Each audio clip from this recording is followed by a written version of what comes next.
వచ్చేటువంటి పండుగగా చాలా వరకు చాలా మంది భావిస్తూ ఉంటారు. కానీ దక్షిణ భారతదేశంలో సైతం శ్రీరామనవమి సందర్భంలో మనం వసంతోత్సవం నామకరణంతో ఈ రకంగా ఈ పండుగ జరుపుకోవటం అనేది మనకి ఆనవాయితీగా వస్తున్నటువంటి విషయం.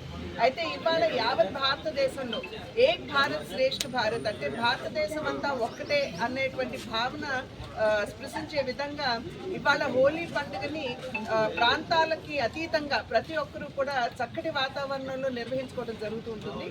ఏదైతే సందేశం ఈ హోలీ పండుగ మనకి ఇస్తుందో అంటే సహభ్రాతృత్వం అనేటువంటి ఒక సందేశాన్ని మనకి హోలీ ఇస్తున్నటువంటి సందర్భంలో అందరూ కూడా ఆ యొక్క సందేశాన్ని అందిపుచ్చుకుంటూ అందరినీ కలుపుకుంటూ మనం ముందుకు వెళ్ళాలి.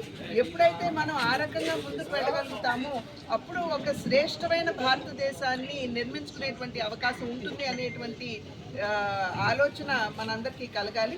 మోడీ గారు ఏ విధంగా ఆయన మొదటి నుండి కూడా సబ్కే సాత్ సబ్కా వికాస్ అంటే అందరినీ కలుపుకుంటూ మనం ముందుకు వెళ్ళాలి అనేటువంటి నినాదాన్ని వారు ఇచ్చారు. ఇది నినాదం మాత్రమే కాదు, భారతీయ జనతా పార్టీకి సంబంధించి అదేవిధంగా మోడీ గారికి సంబంధించి కూడా ఇది ఒక విశ్వాసం అని చెప్పి మీ అందరికీ కూడా నేను తెలియజేసుకుంటున్నాను.